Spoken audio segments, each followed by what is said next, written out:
दर्शकबिन नमस्कार। एउटा खुसीको समाचार लिएर उपस्थित भएका छौँ। विश्वकै पहिलो कोरोना भ्याक्सिन तयार भएको छ। नेपालमा कहिले आइपुग्ला कोरोना भ्याक्सिन, यो विषयमा आज हामी तपाईहरूलाई बताउनेछौँ।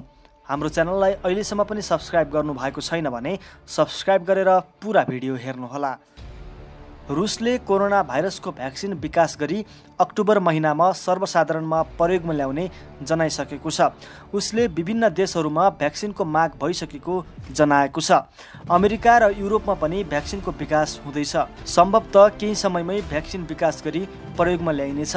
चीनले सैनिक र स्वास्थ्यकर्मीमा कोरोना भ्याक्सिनको प्रयोग सुरु गरिसकेको छ। संसारका शक्तिशाली र धनी देशहरूले कोरोना भाइरसको भ्याक्सिन विकास गरी प्रयोगको समेत तयारी गरेका छन्। तर आर्थिक रूपमा विपन्न देशहरूले भ्याक्सिन कहिले प्रयोग गर्न पाउलान्, यो गम्भीर प्रश्न बनेको छ। नेपालमा भ्याक्सिन कहिले आइपुग्ला, यसलाई केलाउँदा भ्याक्सिन कति प्रकारका उत्पादन हुन्छन्, कुन कुन देशले उत्पादन गर्छन्, कति मात्रामा उत्पादन गर्छन्, मूल्य कति पर्छ, माग र आपूर्तिको अवस्था कस्तो हुन्छ, उत्पादन गरिएका भ्याक्सिनको प्रभावकारिता, सुरक्षा र विश्वसनीयता के हुन्छ, विश्व स्वास्थ्य सङ्गठनले सबैमा पहुँच पुर्याउने कस्तो भूमिका खेल्छ भन्ने यथार्थलाई केलाउनु पर्ने हुन्छ। धनी देशहरू अहिले नै भ्याक्सिनको प्रयोग गरेर ढुक्कसाथ आर्थिक तथा सामाजिक गतिविधिमा सक्रिय हुने तयारीमा पुगिसकेका छन्। कोरोना भाइरसले समस्यामा पारेको नेपाल जस्तो देशहरूमा यस्तो तयारी देखिँदैन। यसले कम्तीमा 1 वर्ष आर्थिक गतिविधिमै समस्या पारिरहने खतरा बढेको छ। धनी देशहरूमा सन् 2021 को सुरुमै भ्याक्सिन प्रयोगमा ल्याउने महत्त्वाकांक्षी योजना अनुसार काम भइरहेको छ।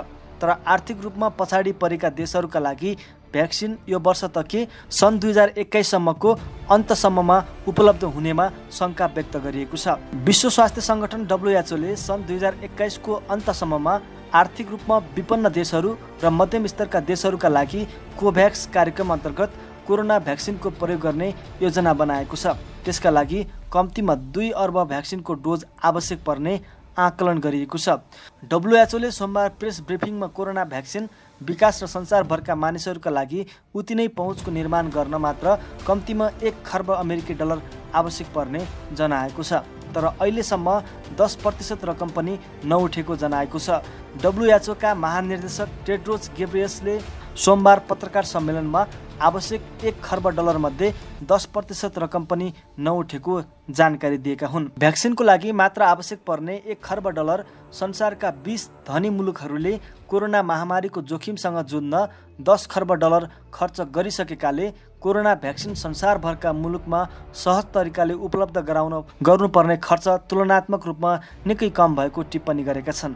WHO ले कोषमै समस्या भएको जनाउनुलाई अर्थपूर्ण मानिएको छ।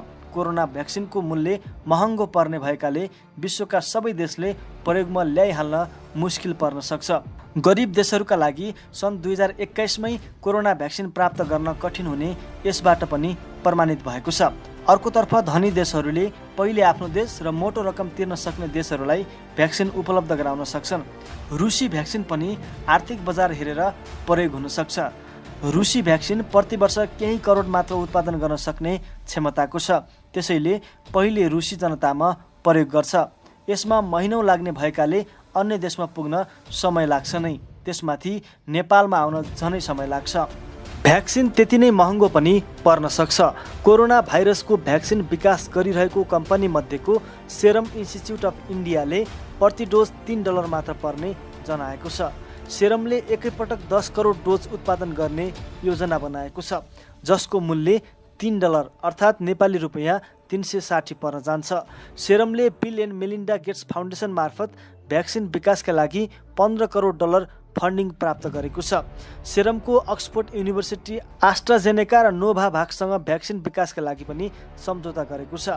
उनीहरूले भ्याक्सिन अनुमोदन गरिदिएपछि उत्पादनका लागि सेरम तयार भएको छ। मोडर्नाले कोभिड-19 को भ्याक्सिनको मूल्य प्रति डोज $50 देखि $60 अर्थात् नेपाली रुपैयाँ 7,000 सम्म लिने तयारी गर्दैछ। अर्को अग्रपन्थीमा रहेको भ्याक्सिन उत्पादक कम्पनी बिफिजरले प्रति डोज $40 अर्थात् नेपाली रुपैयाँ 5,000 मूल्यको योजना बनाएको छ। सेरम कम्पनीले नै यसअघि अक्सफोर्ड युनिभर्सिटीको भ्याक्सिनको प्रति डोज $20 अर्थात् नेपाली 2500 रुपैयाँ जति राख्ने तयारी गरेको थियो। मोडर्ना कम्पनीले भ्याक्सिन अमेरिकामा प्रति डोज $39 बिक्री गर्ने तयारी समेत गरेको छ, तर अन्य बजारमा मूल्य घटबड हुन सक्छ। अस्ट्राजेनेका, जोनसन एन्ड जोनसन र फिजरले भ्याक्सिनबाट नाफा खाने उद्देश्य राखेका छैनन्। उनीहरूले बिना नाफा भ्याक्सिन कम मूल्यमा बिक्री गर्ने तयारी गरेका छन्। मोडर्नाले भने भ्याक्सिन बिना नाफा नबेच्ने जनाइसकेको छ। यसरी भ्याक्सिनको मूल्य, प्रभावकारिता र सक्रियताले पनि समयमा ल्याउन सक्ने अवस्था बन्न सक्छ। अहिले भ्याक्सिन विकासको गति र विश्वभर बढ्दो माग र आपूर्तिको अवस्था हेर्दा नेपालमा आउन कम्तीमा 1 वर्ष लाग्न सक्छ। भारत र चीनले भ्याक्सिन छिटो उत्पादन गरेर छिमेकी भएकाले नेपाललाई प्राथमिकतामा राखेर दिन तयार भएमा भने 1 वर्ष नलाग्न सक्छ। अब तपाईको पालो। यो समाचार सुनिसकेपछि तपाईको मनमा लागेको विचार कमेन्ट बक्समा कमेन्ट गर्न नभुल्नुहोला। नयाँ अपडेटको लागि नयाँ खबरलाई सब्स्क्राइब गरी नजिकै आउने घन्टी दबाउनुहोस्।